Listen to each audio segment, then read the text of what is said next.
Hello and a very warm welcome to my new blog. আশা করি আপনারা সবাই খুব খুব ভালো আছেন, সুস্থ আছেন। তো এটা হচ্ছে part 2 of a shopping day out with me.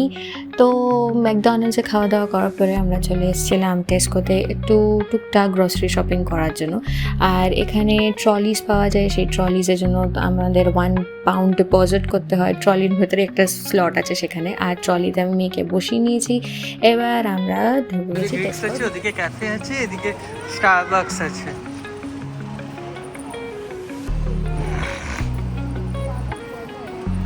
হ্যাঁ, বন্ধ হয়ে গেছে আলাদা কথা, কিন্তু আছে তো, একবার আসতে হবে, বুঝলি তো। এখানে এমএনএসও আছে, ওইদিকে ছিল। এই টেস্কোতে তারপরে আমরা দেখলাম এখানে স্টারবাকস আছে, গ্রেগস আছে, এদের নিজেদের ক্যাফে আছে, বাট সব কিছু বন্ধ হয়ে গেছিলো। আর টেস্কোর সামনে এরকম চকলেটস ছিল, এগুলো সব 1.5 থেকে স্টার্ট হচ্ছিলো, মানে 150-র ওপরে থেকে স্টার্ট হচ্ছিল। বাট আমাদের এখানে তো এইসব চকলেটস কেনা ছিল না। তো ফার্স্ট আমরা ভাবলাম যে আমরা স্ক্যান অ্যান্ড গো সার্ভিসটা ইউজ করব। স্ক্যান অ্যান্ড গো সার্ভিস একটা হ্যান্ড হেল্ড টাইপের একটা স্ক্যানার মতো থাকে। তো যেরকমভাবে আপনারা আইটেমস বাস্কেটে ঢালবেন তার আগে জাস্ট স্ক্যান করে নেবে বারকোডটা। তো কী হয়, সেলফ চেকআউটের সময় খুব ইজিলি আপনারা ওখান থেকে চেকআউট করে বেরিয়ে যেতে পারেন। বাট সেদিন আমরা এই সার্ভিসটা ইউজ করিনি, কোনো একদিন ইউজ করলে আপনাদের নিশ্চয়ই দেখাবো। তারপরে দেখলাম সামনে একটা কস্টার কফি ভেন্ডিং মেশিন আছে, তার পাশেই হচ্ছে এরকম মানে মিল ডিলের একটা সেকশন। মিল ডিল মানে একটা মানে পাস্তা বা স্যান্ডউইচ নিতে পারেন, তার সাথে একটা ক্রিস্প বা কিছু একটা স্ন্যাক নিলেন, তার সাথে একটা ড্রিঙ্ক নিলেন, সব নিয়ে 3.6 নেয়, মানে 360-র ওপরে বিল হয়। তো এখানে লোকেরা এটা খুব ইউজ করে। আর তার পাশে হচ্ছে একটা বিরাট বড় একটা চকলেটের সেকশন, যেখানে থেকে আমরা সেদিন কিছুই নিইনি। তার পাশেই হচ্ছিল একটা ডোনাটসের সেকশন। এই সেকশনটা আবার আমার মেয়ের খুব ভালো লাগে। এখানে 3টে ডোনাট মোটামুটি 650-র ওপরে লাগছিলো, মানে 650-র ওপরে লাগছিলো।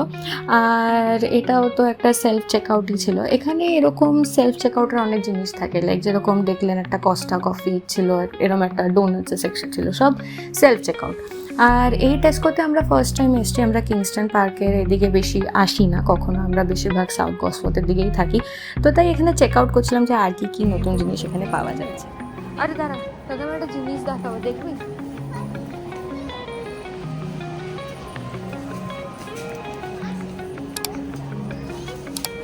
এই দেখ, এটা হচ্ছে red papers with spicy dips. কিছুই খায় বল এরা।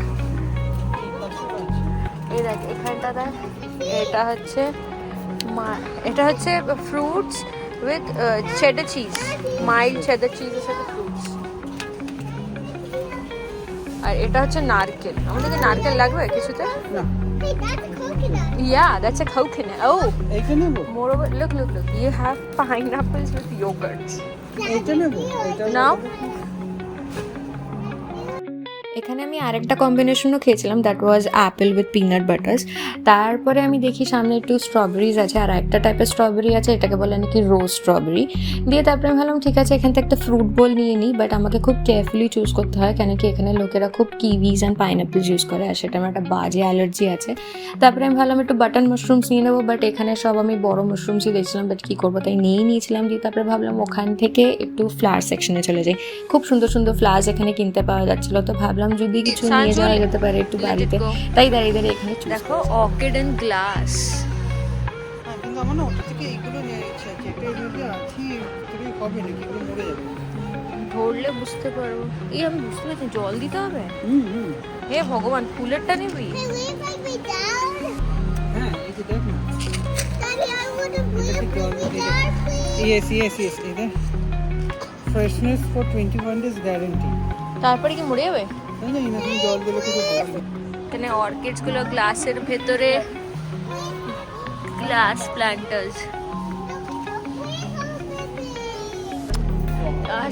Let it go. Let her come down. Because she loves me. Do you love me? Come on, আমরা একটু ভেজিটেবলস এর দিকে যাই, দিয়ে চ। তো আমার তখন খুব খারাপ লাগছিল যে আমাকে ফ্লাওয়ারটা মানে বুকেটা যেটা আমাকে দিয়েছিল ওকে ফেরত রেখে দিতে হচ্ছিল। খুব সুন্দর করে নীল ডাউন করে আমাকে বুকেটা দিয়েছিল, প্লাস নিজে চুজ করে এনেছিল। আমার ভীষণ খারাপ লাগছিল, আমার এত ভালো লেগেছিলো। আমার মেয়ে আমাকে সেই বুকেটা দিয়েছিল, ওরমভাবে কখনো সৌভিকও আমাকে নীল ডাউন করে একটা ফ্লাওয়ার পর্যন্ত দেয়নি। তো যাই হোক, আমি মেয়েকে বললাম যে চলো তোমার জন্য বুকে বা ফ্লাওয়ার না চুজ করে আমার সাথে ভেজিটেবল চুজ করতে চাও। তো ও তো খুবই এক্সাইটেড হয়ে যায় ওর সাথে, মানে ও যদি আমার সাথে শপিং করতে যায় ওর খুবই ভালো লাগে। আর ওখানে ও পেছনে দাঁড়িয়ে দাঁড়িয়ে নাচছে, আর আমি ওই দিকে চলে গেছিলাম খোঁজার জন্য মাশরুম, যেটা আমি আগেরবার খুঁজে পাইনি। মামা, আমার বড় মাশরুমস চাই না Sanju, we don't need the chestnut mushrooms now, come, because I cook food, so I know what is needed. মেয়ের সব কোয়েশ্চেনের আনসার্সগুলো ঠিকঠাক করে দেওয়া যাওয়ার পর আমরা ফাইনালি ভাবি চলো এবার পরের সেকশনে গিয়ে দেখি কি পাওয়া যায়। তো দেখলাম ওখানে ওটাও একটা ভেজিটেবলের সেকশনই। তখন দেখলাম যে এই টেস্কোতে যে ভেজিটেবলের সেকশনটা সেটা বেশ বড়, আর এখানে সব ভেজিটেবল সেকশনে একটা করে সেকশন থাকে যেখানে চপড ভেজিটেবল বা ডাইস ভেজিটেবলস পাওয়া যায়। আর এখানে যে চপ ভেজিটেবলসগুলো থাকে সেগুলো বেসিক্যালি একটু স্টার ফ্রাই বা একটু সতে বা একটু স্যালাড করার মতোই জিনিসগুলো থাকে, বিকজ এখানের লোকেরা ওইসব টাইপের খাবার একটু বেশি প্রেফার করে। আর তখন ওখানে আমি দেখলাম যে এখানে কলিফ্লাওয়ার মানে ফুলকপিও ডাইস করে পাওয়া যাচ্ছে। তো আমি ভাবলাম ঠিক আছে তাহলে 2 প্যাকেট বাড়ির জন্য নিয়ে নিই। আর এখানে তার পাশে দেখছি অনেক টাইপের নুডলস আছে, like cooked noodles, uncooked noodles, egg noodles, rice noodles, pad Thai noodles and what not. তো এমনিতেও তুমি যদি একটু একটা প্যাকেট কুক নুডলস নিয়ে নাও আর একটু চপ ভেজিটেবলস নিয়ে নাও যেটা স্টার ফ্রাই করা যায়, দেন বাড়িতে গিয়ে ইজিলি একটা নুডলস বানিয়ে নিতে পারো, ওতে লাইফ খুব ইজি হয়ে যায়। এমনিতেও তো এখানে হাউস হেল্পের কনসেপ্ট নেই পুরো ইউকেতে, এইভাবে একটু লাইফটা ইজি করা যায় আর কি। দিয়ে তারপরে আমি চলে গেছিলাম ব্রেডসের সেকশনে। এখানে ব্রেডসও অনেক টাইপের পাওয়া যায়, white bread, brown bread, seeded bread, etcetera etcetera. আর এখানে মেয়োনিজ ছিল অনেক টাইপের ছোটো ছোটো। তো আমার তো না ব্রেড দরকার ছিল না মেয়োনিজ, আমার দরকার ছিল হচ্ছে ক্রাম্পেটস। আমার মেয়ে ক্রাম্পেটস খুব ভালো খায়। Crumpets is a type of bread যেটা একটু টোস্ট করে একটু ওপরে বাটার লাগালে বেশ ভাল লাগে খেতে। তো ওখানে ক্রাম্পেটস তো পাচ্ছিলাম না, পটেটোজের কি একটা পেয়েছিলাম, তো আমি ওটা রেখে দিলাম যে বাবা কী দরকার নেওয়ার, যেটা জানি না সেটা ফালতুতে নিয়ে কোনো লাভ নেই। দিয়ে ভাবলাম একটু প্যানকেকস নিয়ে নিই। তো প্রথমে যে প্যানকেকটা পেয়েছিলাম সেটা বাটার মিল্কে শুধু ছিল, আর আমার মেয়ে একটু বানানা প্যানকেক খেতে বেশি ভালোবাসে। তো ফাইনালি আমি ওখান থেকে বানানা প্যানকেক নিয়ে নিই। মোটামুটি রিজনেবলই ছিল, 49 পেন্স মানে 50-55 রুপিজের আশেপাশে পড়বে। তাতে 6টা প্যানকেক পাওয়া যাচ্ছিলো, বানানা প্যানকেক। আর আমাকে আসতে দেখে আমার মেয়ে তো ছুটতে ছুটতে চলেই এসছে। তো দেখলাম ওরা এরপরে আস্তে আস্তে মানে স্টেশনারির দিকে চলে এসছে। দেখি ওখানে সৌভিক দাঁড়িয়ে কি কিনছে নিজের জন্য। বানানা প্যানকেকস। আর এটা হচ্ছে এরকম মিল্ক কেক একটা শেষ হয়ে গেছে না, ক্রসনটা, সেটারই একটা নিয়েছি। তো এখানে খুব সুন্দর সুন্দর বুক ব্যাগস ছিল, বাট আমার মেয়েকে তো এগুলো কিনে দেওয়া যাবে না, বিকজ আমার মেয়ের স্কুলে সব বাচ্চাদেরকে একই টাইপের বুক ব্যাগ নিয়ে যেতে হয়, যেটা ওই স্কুল অ্যাসাইন করে দেয় সেটাই। আর তার পাশে সেকশনে দেখলাম খুব সুন্দর সুন্দর টাইপের ডায়েরি পাওয়া যাচ্ছিল।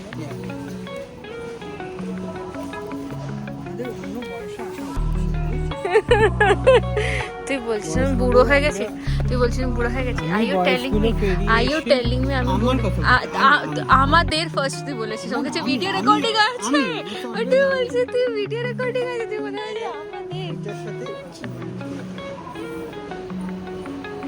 এই কি তুলছিস তুই। এখানে সত্যি খুব সুন্দর সুন্দর ডায়েরি বা প্ল্যানার খুব সুন্দর সুন্দর পাওয়া যাচ্ছিলো। আর আমার এই ডায়েরিটা খুবই দেখতে ভালো লেগেছিলো, একটা ব্রাইট অরেঞ্জ কালারের একটা ডায়েরি ছিল, আর তার সাথে একটা গোল্ডেন কালারের একটা পেন পাওয়া যাচ্ছিলো। তো আমার তো খুবই ভালো লেগেছিলো। আর পিওর লেদারে ছিল, বাট আমি রেখে দিলাম বিকজ আমার সেই মুহূর্তে ডায়েরির দরকার ছিল না। আর এরকম এত সুন্দর সুন্দর ডায়েরি দেখে আমার আগেই 2টো ডায়েরি কেনা হয়ে গেছে। তো এখানে ডায়েরির না অনেক রেঞ্জেস ছিল, মানে 2 পাউন্ডস থেকে শুরু হচ্ছে, মানে 200 টাকার উপর থেকে, আর থাকছে হচ্ছে 6 পাউন্ড, 7 পাউন্ড, মানে 700, 600। আর যেই ডায়েরিটা আমি দেখিয়েছিলাম অরেঞ্জ কালারের সেটা মোটামুটি 600-এর ওপরে ছিল, মানে 6 পাউন্ডের কাছাকাছি ছিল। আর এখানে পেনেরও খুব ভাস্ট সেকশন ছিল, আর আমার এই ছোট স্টেশনারিটা খুব ভালো লেগেছে। কিউট দেখো, এটা হচ্ছে একটা কিউট ছোট সিজার, এটা হচ্ছে একটা কিউট ছোট স্টেপলার।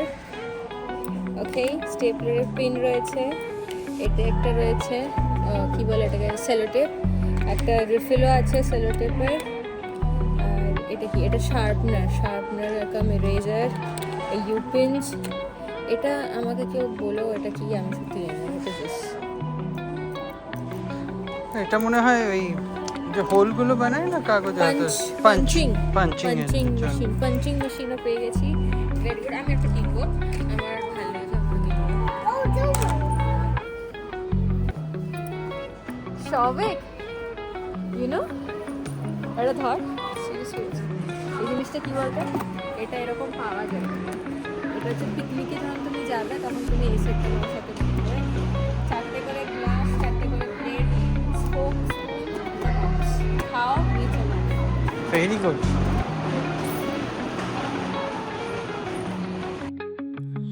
তো এটা তো একটা পিকনিকের কাটলারি সেট ছিল। তো ওইটার সাথে আমার আরেকটা জিনিস দেখেছিলাম ওখানে, এরকম একটা জার দেখেছিলাম যেটা একটা নল ছিল, তার ভিতরে 4টে গ্লাস ছিল। জিনিসটা দেখতে খুব কিউট ছিল। আর তারপরে আমরা ঘুরছিলাম হচ্ছে কিচেন ইউটিলিটিসের সেকশনে, আর সেখানে এদিকটা পুরো স্টোরেজের জিনিসপত্র ছিল। আর স্টোরেজ কন্টেনার এখানে বেশিরভাগ মানে গ্লাসেরই হয়, প্লাস্টিকের অনেক কমই হয়। আর এখানে হচ্ছে কফি মাগসের একটা ওয়াইড কালেকশনস আছে। আমি এগুলো দেখছিলাম, বাট তার সাথে সাথে হাতে আমি সেই জারটাও রেখেছিলাম, বিকজ আমার ওই জারটা খুব ভালো লেগেছিলো। আমি সেটা কিনবো না, আমি জানতাম, তাও আমি ওটা হাতছাড়া করছিলাম না, আমি ওটা আমার সাথে সাথে নিয়ে ঘুরছিলাম সব জায়গায়। আর যেহেতু এখানে স্প্রিং চলছে, তো একটা পিকনিক টাইপ, এখানে সবাই বেরিয়ে পড়ে পিকনিক করার জন্য। তো এরকম পিকনিকের সেট, ডিফারেন্ট টাইপের সেটস পাওয়া যায়, লাইক শুধু গ্লাস পাওয়া যায়, শুধু ফোক পাওয়া যায়, শুধু প্লেটস পাওয়া যায়, বা এরকম কমপ্লিট একটা প্যাকেজের বক্স মতোও পাওয়া যায়। তারপরে আমরা চলে এসেছিলাম ক্যান্ডেলসের সেকশনে। আগেও বলেছি এখানে লোকেদের ক্যান্ডেলস বা পারফিউমস, ফ্রেগনেন্সেস খুব ভাল লাগে। আর এখানে ক্যান্ডেলসের ভাস্ট অ্যান্ড হিউজ রেঞ্জ আছে, মানে 1 পাউন্ড থেকে শুরু হয়, বা তার কমেও আমি দেখেছি অনেক জায়গায়, লাইক 49 পেন্সে, 59 পেন্সে ক্যান্ডেলস পাওয়া যাচ্ছে। আর সেখান থেকে স্টার্ট হয়, আপার লিমিট মোটামুটি 2000 অবধি যায়, মানে 1 পাউন্ড মানে 100 রুপিজের ওখান থেকে স্টার্ট হয় 2000 অবধি, যে যেরকম চাও সেরকম ক্যান্ডেলস পেতে পারো। যেরকম এখানেই দেখতে পাচ্ছ 15 পাউন্ডসের ক্যান্ডেলস পাওয়া যাচ্ছে। আর এখানে টেস্কোতে আমি দেখছিলাম যে এখানে ক্লাব কার্ড বলে একটা জিনিস আছে, মানে ক্লাব কার্ড যদি তোমাদের কাছে থাকে তাহলে একটু কম দামে জিনিসপত্র পাওয়া যায়। তো আমরা তো ওই দিন টেস্কোতে এমনিই ঘুরছিলাম, এখানে সব মানে আউটডোরের জিনিসপত্র ছিল। তো এখানে একটু টুকটাক ঘুরে হালকা একটু গ্রসারি শপিং করে আমরা চলে গেছিলাম বাড়িতে গিয়ে আমি এবার ডিনার প্রিপারেশন করে নিচ্ছিলাম। তো আমি বানাচ্ছিলাম একটা লাউয়ের তরকারি, বাট নট বাঙালি স্টাইল, এটা বলতে পারো বম্বে স্টাইল। মানে বম্বেতে আমি যখন যেখানে খেয়েছি সেখানে এরকম টাইপের লাউয়ের তরকারি বেশিরভাগ খেয়েছি। আর আমার মেয়ের এই লাউয়ের তরকারির রুটি দিয়ে খেতে খুব ভালো লাগে, কেন কি এই লাউয়ের তরকারিতে পরে হচ্ছে জিঞ্জার গার্লিক পেস্ট। আমার মেয়ের জিঞ্জার গার্লিক পেস্ট কিছুতে থাকলে খুবই ভালো লাগে সেটা খেতে। তো এই লাউয়ের তরকারিতে কিছু না, একটু পেঁয়াজ দিতে হয় ছোটো ছোটো করে কেটে, তারপরে একটু জিঞ্জার গার্লিক পেস্ট দিতে হয়, দিয়ে ওটাকে একটু নাড়িয়ে তারপরে একটু টমেটো দিতে হয়। টমেটো নিজেদের মতোই দিতে পারো, যেরকম টক সেরকম টমেটো দাও। তারপরে তার সাথে বানিয়ে নিয়েছিলাম আমি চা। আমি যদি রুটি খাই সেটার সাথে আমাকে চা খেতেই হয়। আর তারপরে একটু সব কিছু ভেজে টেজে তার মধ্যে একটু মশলা দিয়ে দিয়েছিলাম। বেসিক কী মশলা দেবো, একই জিনিস, হলুদ, জিরের গুঁড়ো, আর হচ্ছে সানরাইজার গরম মশলা। সেটা আমি ইন্ডিয়া থেকে একবার নিয়ে এসেছি, আর যখন আমার শেষ হয় আমি আবার অর্ডার করে নিয়ে আসি। আমার সানরাইজার গরম মশলা খুব ভাল লাগে। দিয়ে একটু নাড়িয়ে টাড়িয়ে তার মধ্যে দিয়ে দিয়েছিলাম একটু জল কষানোর জন্য, কি গরম জলই দিয়েছিলাম। আমি এটা আপনাদের আর কি বলবো, আপনারা তো আমার থেকে বেশি ভালো রান্না জানেন, আমি জাস্ট রান্না শুরু করেছি, বাট স্টিল। তারপরে ভালো করে কষানোর পরে তার মধ্যে আমি দিয়ে দিয়েছিলাম লাউ, যেগুলো আমি কেটে রেখেছিলাম। আবার এখানে একটা জিনিস করা যেতে পারে, সেটা হচ্ছে লাউটা সেদ্ধ করেও দেওয়া যেতে পারে, সেটা হচ্ছে কুকিং টাইমটা একটু কমে যায় আর কি, বাট আমি মানে ডাইরেক্টলি চপ করেই দিয়ে দিয়েছিলাম। আর এই লাউয়ের তরকারিতে একটু ছোলা সেদ্ধ যায়, যেটা নর্মালি বাঙালিতে মনে হয় যায় না, বাঙালির লাউয়ের তরকারিতে। তো এটার পরে ছোলা সেদ্ধ টেদ্ধ দিয়ে দিয়েছিলাম ওটার মধ্যে, দিয়ে ভালো করে ওটাকে নাড়িয়ে আমি বসিয়ে দিয়েছিলাম ঢেকে। তো এই লাউয়ের তরকারিটা না একটু মানে গ্রেভি টাইপের হয়, বাট বেশি জল দিতে নেই, বিকজ লাউয়ের থেকে তো একটা জল বেরোয়, সেটা দিয়েই মোটামুটি কুকিংটা হয়ে যায়। আর এখানে একটু ভালো করে জলটা দেওয়ার পরে একটু ফুটিয়ে নেওয়ার পরে আমি এটার মধ্যে একটু ছোলা সেদ্ধ দিয়ে নিয়েছিলাম। আমার ছোলা সেদ্ধ খুবই ভালো লাগে, তো আমি যেখানে পারি সেখানে ছোলা সেদ্ধ দিয়ে এদিকে আমি এখন প্ল্যাটফর্মটা একটু পরিষ্কার করে নিচ্ছিলাম। আর ওইদিকে আমার চাও হয়ে গেছিলো। আমি রুটি বা পরাঠা যেটাই ছিল সেটাও বানিয়ে নিয়েছিলাম, বাট আমি শ্যুট করিনি, বিকজ এত কিছু আমি একসাথে শ্যুট করতে পারছিলাম পারছিলাম না, খুব তাড়াহুড়ো লেগে গেছিলো, আমাদের আস্তে আস্তে একটু লেট হয়ে গেছিলো বলে। আর এই প্লেটটা আমি সকালবেলা আমার মেয়ের জন্য কিনেছিলাম, তো ডিনার তো ওকে এই প্লেটেই করতে হবে। আর বাট একটাই জিনিস হয়েছিল যে আমি এবার যে আটাটা নিয়েছিলাম সেটা একটা মাল্টিগ্রেন আটা ছিল, সেটার জন্য রুটিগুলো এরকম কালো কালো হচ্ছিলো, তো আমার মেয়ের এই রুটিটা খেতে অত ভালো লাগছিল না। যাই হোক, এখন আমি ডিনার প্লেট করছি। আর আজকের ব্লগটা তাহলে আমি এটুকুই রাখছি। যদি আপনাদের এই ব্লগে কিছু ভালো লেগে থাকে then do like, share and subscribe my চ্যানেলে, যেটা সবসময় বলি। ভালো থাকবেন, সুস্থ থাকবেন, দেখা হচ্ছে আপনাদের সাথে খুব শিগগিরই নেক্সট একটা ব্লগে। Till then, take care.